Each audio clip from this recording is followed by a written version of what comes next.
The so-called middle races in racial hierarchies are not accidents of history. They are instruments within a control grid designed to buffer, mask, and emotionally justify the ongoing suppression of Black, Indigenous, and many brown populations. In this grid, Asian populations, and in some contexts, certain South American or lighter brown populations, are often positioned like the middle child in a dysfunctional family, neither the favored eldest nor the most neglected youngest, but the one used to stabilize the household's illusions.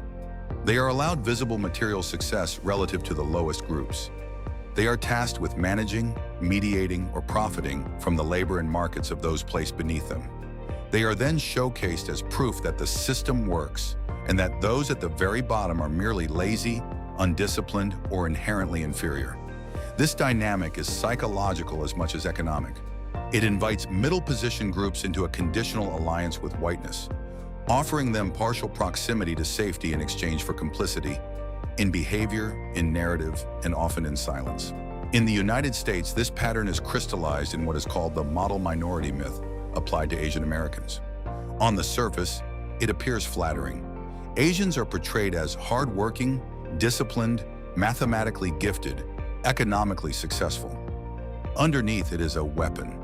It obscures anti-Asian racism and exploitation by implying they have already overcome discrimination. It positions Asians as good minorities versus Black Americans as problem minorities, explicitly pitting communities against each other. It tells a story. If Asians can thrive under the same system, then Black Americans and Native peoples must be failing because of their own deficiencies. Here, Asians function as a living argument. Their curated success is leveraged to emotionally discipline Black and Indigenous communities and to emotionally reassure white and middle groups that the racial hierarchy is natural and deserved. The myth does not merely uplift one group, it justifies the relegation of others. Sociologists have long described certain diasporic communities as middleman minorities, groups inserted between ruling elites and local majorities to manage trade, credit, and administration. This has been especially visible with Indian and other Asian communities in parts of Africa, the Caribbean, and South Africa. These groups are often brought in or encouraged by colonial powers as traders, shopkeepers, and small capitalists, given access to credit, education, and legal protections that local African populations are denied. Segregated into their own institutions, schools, hospitals, business networks, reinforcing social distance and hierarchy. The result is a layered system, white or European elites at the top, Asian or Indian middleman minorities running key segments of the local economy, African populations forced into labor and dependency beneath. This is not just about who owns shops, it is about who is allowed to stand between power and the masses. Uganda under Idi Amin provides a vivid, if violent, anecdote of how this structure works. Under British rule, tens of thousands of Indians and other South Asians were brought to East Africa, including Uganda, to build railways, manage commerce, and occupy a privileged middle position in the colonial economy.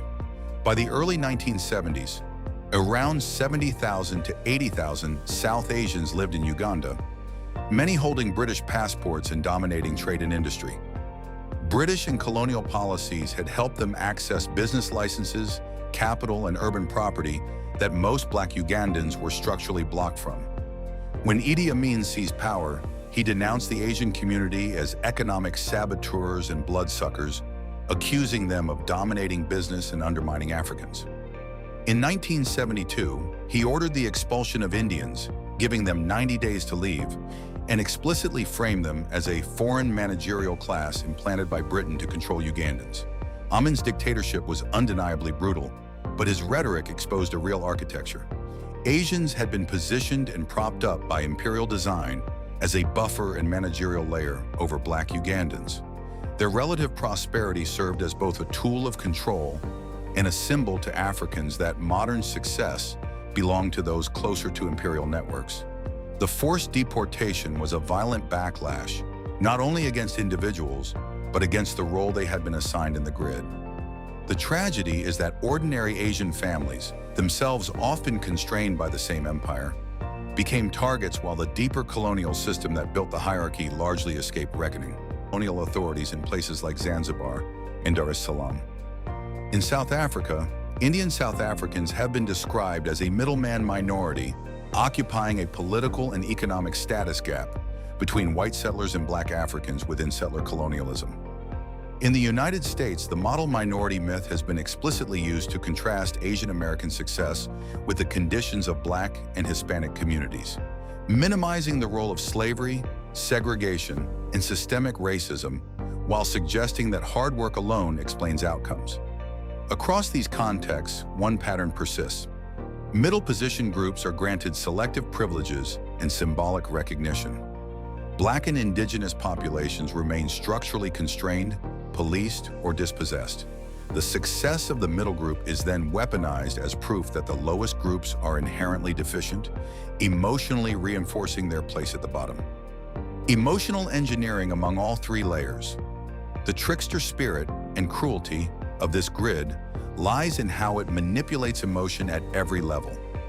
Among white and elite populations, it preserves the illusion of merit, order, and moral superiority. Among middle groups, Asians, some South Americans, near-white populations, it cultivates conditional pride and fear of losing status, tempting them into alignment with the hierarchy rather than solidarity with the oppressed. Among Black, Indigenous, and other deeply marginalized groups, it fuels internalized doubt. If others can advance in the same system, maybe we are the problem. This is how the ideology of racial superiority is maintained not only in the minds of the dominant, but in the emotions of those being dominated.